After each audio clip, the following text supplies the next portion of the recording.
Welcome back to This is a Commander channel, where this is a Commander channel, and today I'm going to talk about Commander, Tough Rules, and Cool Interactions, episode 116. Today's episode is going to take a look at the new ability from the Murders at Markalov Manor, however the set is called Disguise. But what I cover will also apply to the older ability of Morph, and also we'll be touching a bit on Manifest and Cloak, the other new ability from the set.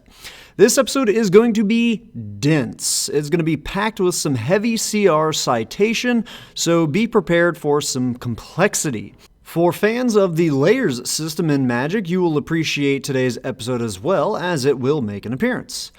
You will also really enjoy the bonus questions at the end of the episode, so be sure to stay tuned for that. I have multiple bonus questions, and they are all really tough. At least I think they will be for most players, like 99% of players.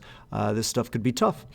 This episode will not be going into the basics of Morph or Disguise. I will assume that you know the general gist of how they work. So let's dive into this really cool interaction.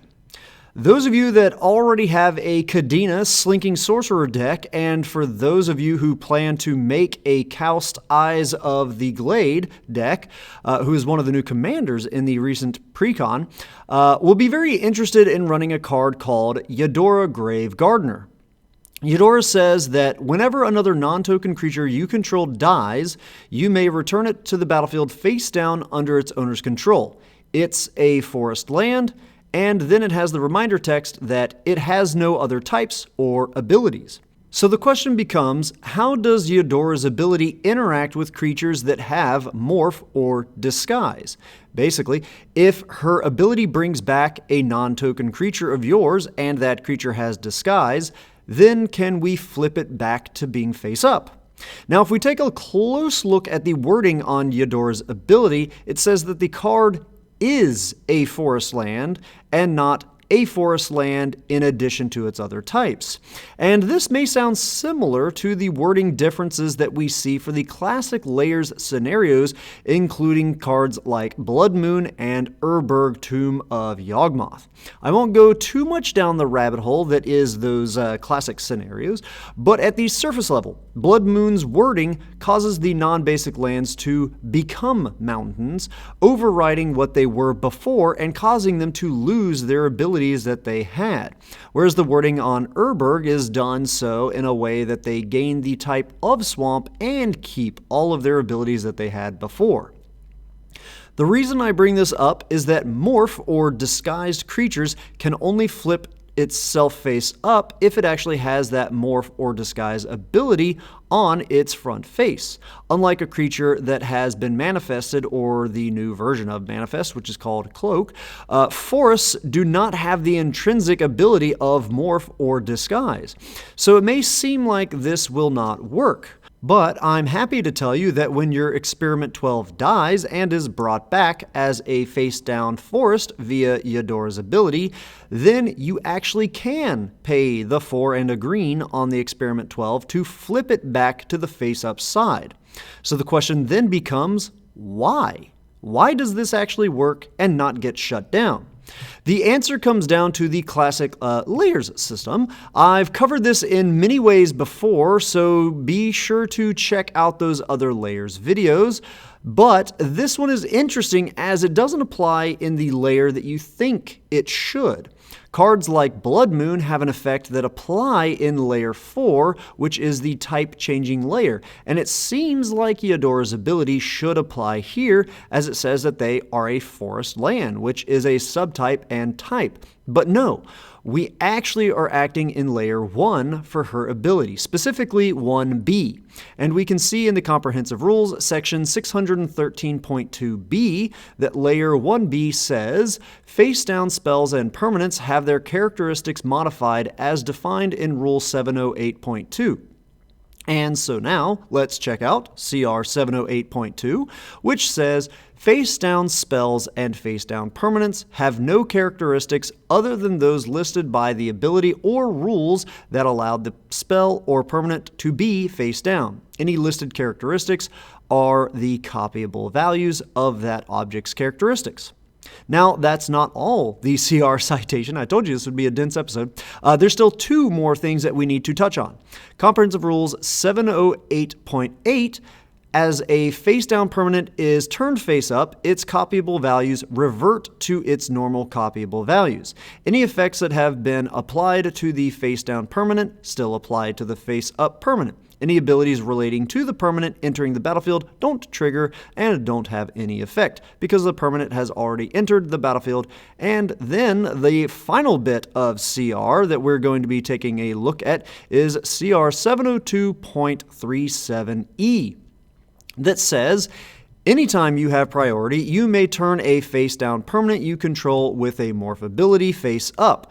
This is a special action. It doesn't use the stack. To do this, show all players what the permanent's morph cost would be if it were face-up, pay that cost, then turn the permanent face-up. The morph effect on it ends and it regains its normal characteristics. There's a little bit more to the CR there, but not important to this episode.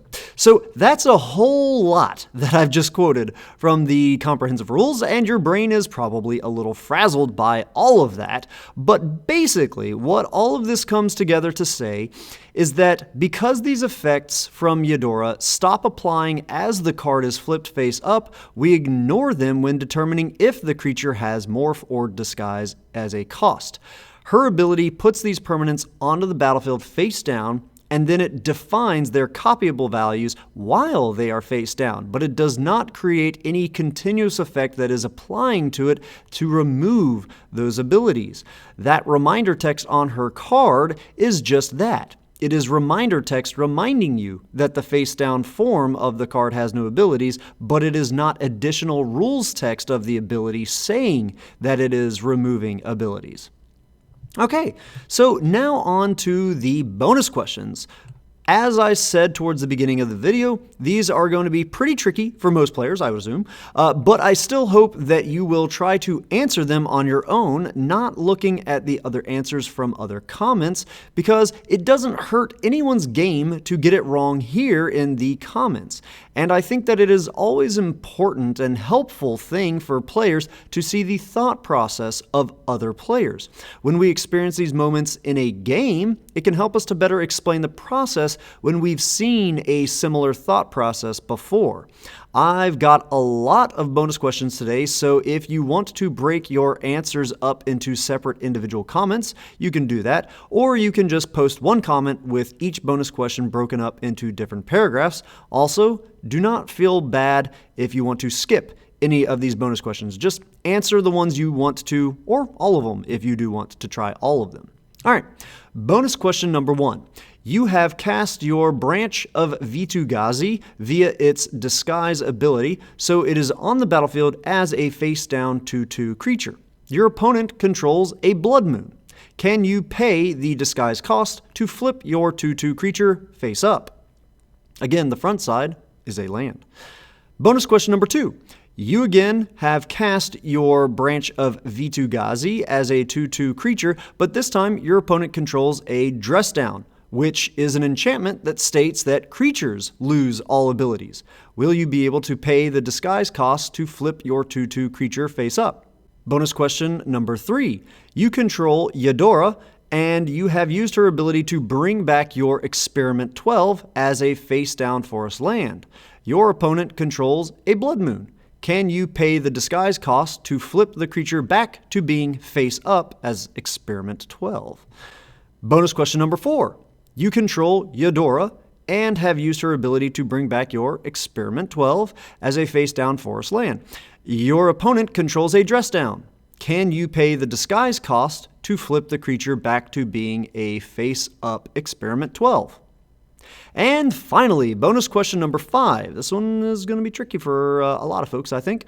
You control Vanifar Evolved Enigma, which lets you cloak a card from your hand. And again, Cloak is just like Manifest, except that your face-down creature now also has Ward 2. So you have cloaked out a Coveted Falcon, which is a creature with a mana cost of 1 blue, as well as Disguise for 1 and a blue. Your opponent controls Dress Down. Are you able to flip the Coveted Falcon face up? If so, could you if you only have 2 mana available? Anyhow, that's all I've got for today's episode. As always, I hope that all of you have found this video to be entertaining at least, and I hope that some of you have even learned something about the crazy rules in this great game of Magic. Have a good one. Ta-ta.